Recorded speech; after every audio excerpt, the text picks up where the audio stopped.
तो हाँ, अगर हमें दूर तारों तक जाना है, दूसरी गैलेक्सीज में पहुंचना है, तो हमें अपने प्लेनेट से बाहर निकलना होगा और प्लेनेट को छोड़ने के बाद हमें एक ऐसी स्पेसशिप में पहुंचना होगा जो हमें वहां तक पहुंचा सके। लेकिन हमें ये नहीं भूलना चाहिए, ये जो तारे हैं, ये जो गैलेक्सीज है, ये काफ़ी लाइट ईयर्स की दूरी पे है। इसका मतलब ये है कि हमें कई दशक, कई 100 साल लग सकते हैं वहाँ तक पहुँचने में। लेकिन जिस स्पेस में हम ट्रेवल करने वाले हैं वो स्पेस बहुत डेडली है। हम अपने प्लेनेट में यहाँ बहुत सुरक्षित है क्योंकि यहाँ पे अल्ट्रावायलेट रेस से प्रोटेक्शन के लिए ओजोन लेयर है, सन से निकलने वाले सोलर फ्लेयर्स और कॉस्मिक रेस से बचाने के लिए यहाँ पे मैग्नेटिक फील्ड है, और यहाँ का जो घना इन्वायरमेंट है वो मीटेओराइट से हमें बचाता रहा है। लेकिन जैसे ही हम अपने प्लेनेट से बाहर निकलते हैं, सारे खतरे हमारे लिए तैयार रहते हैं। तो हमें एक ऐसी स्पेसशिप चाहिए होगी जो लंबे समय के लिए हमें इन सारे खतरों से बचा सके। कुछ नई बातें भी हमें स्पेस के बारे में पता चली जब कुछ रशियन साइंटिस्ट वापस स्पेस से ज़मीन पर आए। हमने ये देखा कि वो रशियन साइंटिस्ट वापस ज़मीन पे आके ठीक से चल भी नहीं पा रहे थे, वो खड़े भी नहीं हो पा रहे थे।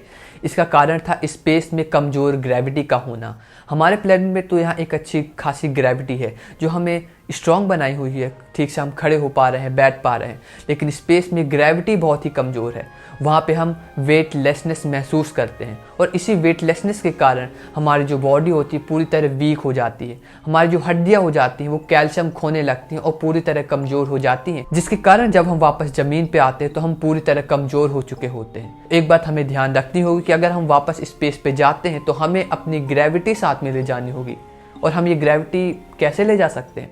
कई साईफाई मूवीज़ में आपने देखा होगा कि जो स्पेसशिप्स होती हैं, जो स्टारशिप्स होती है, वो कुछ इस तरह की दिखाई जाती हैं, और ये जो चीज़ है ये गोल गोल घूमती रहती है। इसका गोल घूमने का कारण ही यही है कि जब ये गोल घूमती है तो ये सेंट्रीफ्यूगल फोर्स जनरेट करती है, और ये फोर्स ही ग्रेविटी की तरह काम करता है, और हमें वापस स्पेस में वही ग्रेविटी मिलती है जो हम अपने प्लेनेट में महसूस कर रहे होते हैं। तो इसके बाद जब हम किसी भी जगह पहुंचते हैं तो हमारी बॉडी उतनी कमज़ोर नहीं हो रही होती है, हमारे पास वो न्यूट्रिएंट्स रहते हैं जिससे कि हम वापस उसी तरह मजबूत बने रहें, और अगर कहीं दूसरी गैलेक्सीज में पहुंचते हैं तो वापस उसी एनर्जी के साथ हम बढ़ सकें आगे।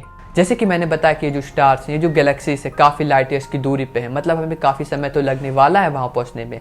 तो हमें जो अपनी स्पेसशिप है वो काफ़ी तेज़ भी बनानी होगी जब तक हमें एक वार्म होल नहीं मिल जाता। वार्म होल क्या है उसके बारे में भी हम आगे डिस्कस करेंगे। तो हाँ, हमें इस प्लेनेट को थैंक यू कहना चाहिए क्योंकि हमें बाहर के खतरों से लगातार बचाता हुआ आ रहा है, और इसी के कारण ये जीवन अभी तक चल रहा है।